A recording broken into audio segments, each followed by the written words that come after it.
Hi learners, welcome to your channel The Learners Acad. So we are back with another interesting video, and today's video is about reports writing or research article. I'm going to give you a comparison side by side. तो यहाँ पर इसमें आपसे बात की जाएगी जिसमें हम रिपोर्ट को भी डिस्कस करेंगे और हम रिसर्च आर्टिकल को भी डिस्कस करेंगे, जो कि दोनों ही हमारे लिए बहुत एसेंशियल चीज़ें जो है वो समझी जाती हैं। अब अगर हम सबसे पहले बात करें तो हम बात करेंगे रिपोर्ट की।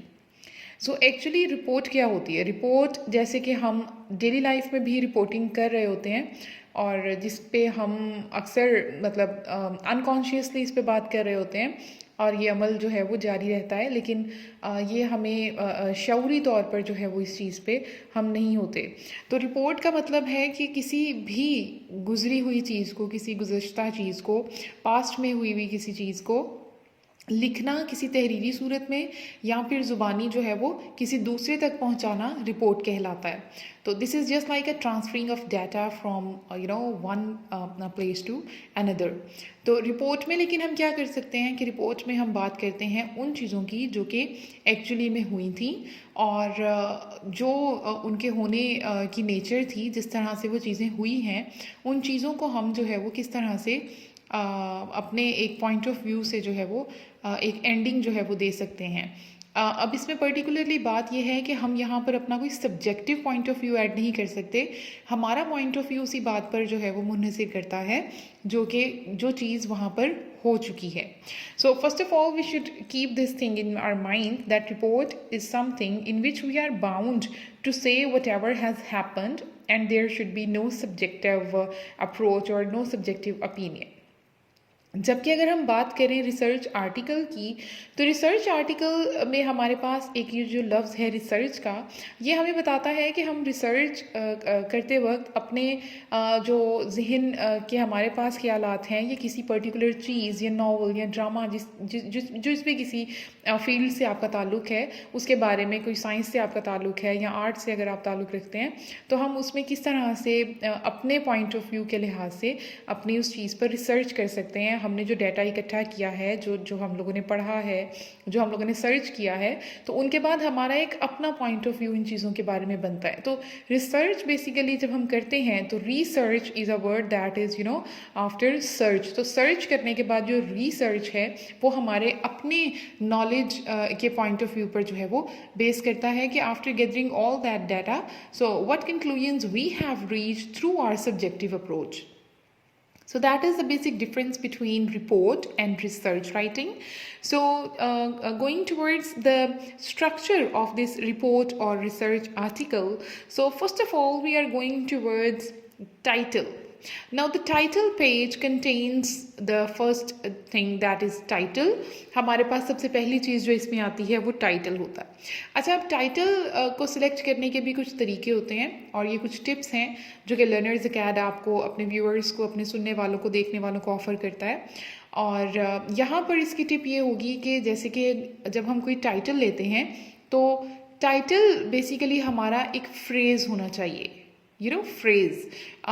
यहाँ पे हम लोगों को ये बात जहन में रखनी चाहिए कि हमारा टाइटल जो है वो कोई सेंटेंस ना हो। हमेशा एक अच्छा टाइटल जो है वो किसी फ्रेज़ को कहते हैं। अगर आपको फ्रेज़ का पता है, चलिए इस पर बात कर लेते हैं। फ्रेज़ का मतलब ये है that something that conveys a sense but not the complete sense. कोई ऐसी चीज़ जिसमें से हमें सेंस तो मिलती है लेकिन कंप्लीट सेंस जो है वो नहीं होती।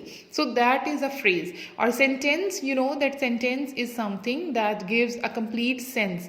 फॉर एग्जाम्पल, फ्रेज़ की एग्जाम्पल में हम देख सकते हैं अंडर द टेबल और ऑन द वॉल। ये फ्रेजेस हैं, जैसे कि हम देख रहे हैं कि अंडर द टेबल मेज़ के नीचे, ऑन द वॉल दीवार पर, लेकिन इनकी प्रॉपर सेंस जो है वो हम तक कन्वे नहीं हो रही कि व्हाट इज़ इनसाइड और what is under the table और what is on the wall. तो क्या है, किस तरह से है, क्या चीज़ है, हमें इसकी प्रॉपर सेंस जो है वो कन्वे नहीं हो रही। जबकि अगर हम इसे सेंटेंस में तब्दील करें तो we will get to know that the cat is under the table और the cat is on the wall.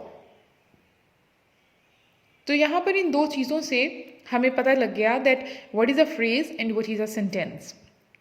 Okay, in the title, one more thing we should keep in our mind, that is punctuation. आपको punctuation का पता होना चाहिए कि कौन सा जो punctuation है, कौन सा punctuation mark जो है वो हम कहाँ पर लगाएंगे. ज़्यादातर हम title में comma और semi colon का use जो है वो या colon का use है वो करते हैं. इसके बाद हमारे टाइटल पेज पर टाइटल के बाद टर्म्स ऑफ रेफरेंस आता है. अब टर्म्स ऑफ रेफरेंस किसे कहते हैं? अब terms of reference is something that includes a brief explanation, जिसमें थोड़ी सी एक्सप्लेनेशन होती है अपनी ऑडियंस के लिए कि रिपोर्ट किसकी जो है वो किसकी तरफ से लिखी गई और ये किस चीज़ को जो है वो डिस्क्राइब करती है. और इसमें आप इसको एक सब टाइटल भी कह सकते हैं या इसमें कोई सिंगल पैराग्राफ भी हो सकता है, बट इट इज़ बेटर कि आप इसको एक 1 से 2 सेंटेंस तक जो है वो महदूद रखें. So this is about the terms of reference. Just like I have given an example that a report submitted in the fulfillment of the requirements for course XYZ in the Department of Zoology, University of Manchester. So this is just like a term of reference. अच्छा, अब उसके बाद हमारे पास जो दूसरी चीज़ हमारे पास हमारी writing में आ जाती है, रिपोर्ट राइटिंग या रिसर्च आर्टिकल राइटिंग में आ जाती है, वो होती है abstract. Now the viewers, you really need to understand what is an abstract. Abstract एक ऐसी चीज़ है जो हमने इससे पहले अपनी राइटिंग में जो है वो प्रैक्टिस नहीं की. जैसे कि हम पैराग्राफ्स लिखते हैं, हम एसेज लिखते हैं, ऐसी बहुत सी चीज़ों से हम गुजरे हैं, but abstract is something that is new to us. तो इसमें आपको पता होना चाहिए कि एब्स्ट्रैक्ट बनाना कैसे है. However you can get an idea by reading several research papers. आप बहुत से रिसर्च पेपर्स पढ़ के आइडिया तो कर सकते हैं कि इसमें क्या और किन चीज़ों पर बात की जाती है. लेकिन जब तक आपको किसी चीज़ का पैटर्न मालूम नहीं होता तो वो हमेशा आपके लिए मुश्किल रहती है. और जैसे कि लर्नर्स अकैड आपको स्मार्ट एंड इजी वेज जो है वो ऑफ़र करता है, आपको पैटर्न्स और की जो है वो वर्ड्स बताता है, की जो है वो आपको देता है कि किन चीज़ों के थ्रू आप अपने काम को आसानी से और आराम से कर सकते हैं. सो यहाँ पर again we are back with another tip. Abstracts में सबसे पहले आपके पास आपका पर्पस होना चाहिए. आप किस लिए लिख रहे हैं, ये आर्टिकल जो है इसकी सिग्निफिकेंस क्या है, ये किस अहमियत का हामिल है. उसके बाद आपका ऑब्जेक्टिव है, that what is the purpose, why you are writing this. और फिर उसके बाद आप जो है वो अपने थेरिस्ट पे बात कर सकते हैं, या फिर आप जिस मॉडल के थ्रू अपना पेपर प्रेजेंट कर रहे हैं, अपनी रिपोर्ट प्रेजेंट कर रहे हैं, आप उस मॉडल को डिस्कस कर सकते हैं. और उसके बाद आप जिस भी किसी वर्क या जिस भी किसी एक्सपेरिमेंट पर ये रिसर्च जो है वो या रिपोर्ट कंडक्ट कर रहे हैं, आप उसके बारे में उसकी 1 to 3 लाइन की समरी जस्ट आप उसमें ऐड करेंगे. तो ये सारे पॉइंट्स जो हैं ये हमारे एब्स्ट्रैक्ट में मौजूद होने चाहिए. Going towards the table of contents, now it includes the table of contents. Table of contents का मतलब है, I'm showing you an example here. मैं आपको यहाँ पर एक example show कर रही हूँ. Table of contents का मतलब है कि आपने यहाँ पर आपका chapter wise जो है वो description होगी, आपकी headings होंगी और फिर आगे से उनकी आगे से सब headings होंगी with page number. अगर आप ज़्यादा pages का लिख रहे हैं तो आपकी रिसर्च के पेजेस जो है वो मेंशन होंगे, that on which page which thing is going to be found, ताकि रीडर के लिए ये आसान हो जाए that what thing is on what number and he can find it easily in that. तो उन्हें बहुत ज़्यादा जो है वो इसमें पूरा पेपर स्टडी जो है वो नहीं करना पड़ेगा. सो that is a feasibility and for the convenience of the readers. उसके बाद बात करते हैं इंट्रोडक्शन की. ना इंट्रोडक्शन में हम ये बात जानते हैं that in introduction what we do, we introduce our particular study, कि हम किस बारे में बात कर रहे हैं, हमारी स्टडी या हमारी रिसर्च या हमारी रिपोर्ट किस चीज़ से रिलेटेड है. लेकिन हम इस इंट्रोडक्शन में सिर्फ इतना ही नहीं लिखेंगे, बल्कि हम अपने किसी भी चीज़ जो कि हमारी मेन बॉडी है रिपोर्ट की, उसका इंट्रोडक्शन देंगे that what actually it is set for, and then we will describe the objectives, के हमारी राइटिंग के ऑब्जेक्टिव्स क्या हैं, ये कंट्रीब्यूशन क्या कर रही है, इसके सिग्निफिकेंस के बारे में मज़ीद बात करेंगे. और हम इसमें अपने जो है वो उस बारे में भी बताएंगे कि हमारे यहाँ पर रिसर्च मेथड्स कौन से यूज़ किए हैं हमने, मेथडोलॉजी क्या यूज़ की है हमने, और किन मेथड्स के थ्रू हमने अपनी रिसर्च को जो है वो उसका डाटा जो है डाटा कलेक्शन किस तरह से की है. और इसके अलावा यहाँ पर 3 इम्पॉर्टेंट चीज़ें जो आपके पास होनी चाहिए जिसके ऊपर आपका पेपर बेस करता है, वो है आपके रिसर्च या रिपोर्ट क्वेश्चंस.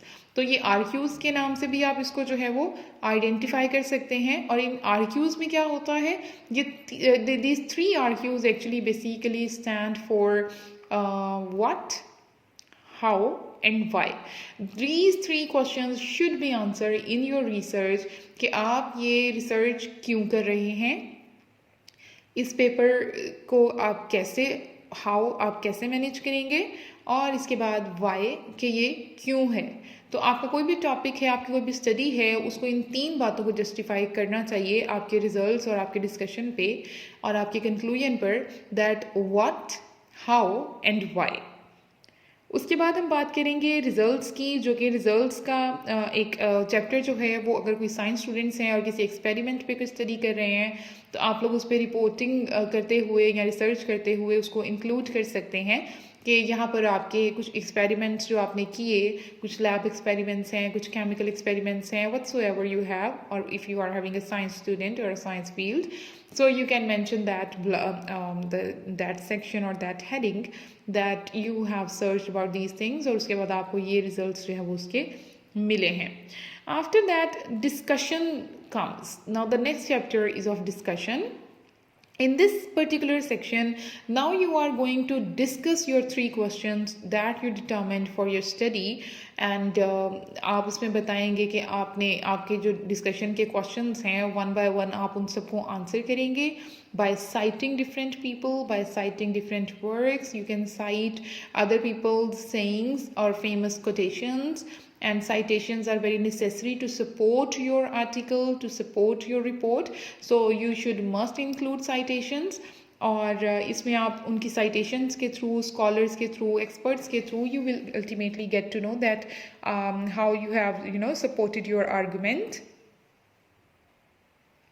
और फिर इसके बाद डिस्कशन में after answering all these 3 questions that you made in your introduction, you will come to the next section, that is conclusion. So it is ultimately clear, and learners can have variously just give you a clear depiction or description that what is the conclusion. So conclusion is something that when you restate or recollect or gather all your discussions and you just wrap it up and sum it up in short paragraph, that is the paragraph, that is the section of conclusion. And make sure you are not going to introduce any new thing. आपको ये जो है वो assure करना है कि आप कोई नया आइडिया या कोई नई बात जो है वो अपने कंक्लूजन में ना करें, जबकि आपकी जितनी डिस्कशन के थ्रू जो भी कोई पॉइंट ऑफ व्यू आपकी रिसर्च के बाद आपने एक शेप दिया है उसको आप अपने कंक्लूजन में रीस्टेट करेंगे। उसके बाद हमारे पास आ जाता है appendices. Now appendices, you know that it is something that you should include all the supporting information. तो यहाँ पर मैं आपको एक इसकी एग्जाम्पल भी जो है वो शो कर रही हूँ, और यहाँ पे आप देख सकते हैं कि अगर हम इस पर बात करें तो अपेंडिक्स जो है वो किसी भी क्वेश्चनरी, किसी भी सर्वे या ट्रांसक्रिप्ट को कह सकते हैं। जैसे कि इस एग्जाम्पल में आप देख सकते हैं, in order to assess the popularity of this change, a questionnaire Appendix 2 was distributed to 60 employees. The result, Appendix 3, suggests the change is well received by the majority of employees. So that is an example of appendix. I hope it is clear. Now there comes the section of bibliography. Now what is a bibliography? Bibliography is when you cite some famous quotations, famous people, their saying, or a work of a particular book. जब आप कहीं किसी particular book से किसी चीज़ को relate कर रहे हैं और किसी जगह से अपने आर्गूमेंट को सपोर्ट करने के लिए किसी और ऑथर के वर्ड्स ले रहे हैं, डायलॉग्स ले रहे हैं, और या फिर किसी और एक्सपेरिमेंट से, किसी स्कॉलर से जो है वो हेल्प ले रहे हैं, तो यहाँ बिब्लियोग्राफी में आप उन्हें अल्फ़ाबेटिकली जो है वो ऑर्डर बाय ऑथर यूज़ करते हुए आप उनको 1 by 1 मेंशन करते हैं कि जो बात आपने ऊपर लिखी है वो किस ऑथर ने कौन सी बुक में, कौन सी पब्लिकेशन और उसके कौन से ईयर के साथ जो है वो कही है। तो ये होती है bibliography. Now there comes the section of acknowledgements. अच्छा, ये सेक्शन ऐसा है कि आप इसे ऊपर भी फर्स्ट एब्स्ट्रैक्ट से पहले बता सकते हैं, या this is up to your journal. in whether you are going to submit or publish your report or research article.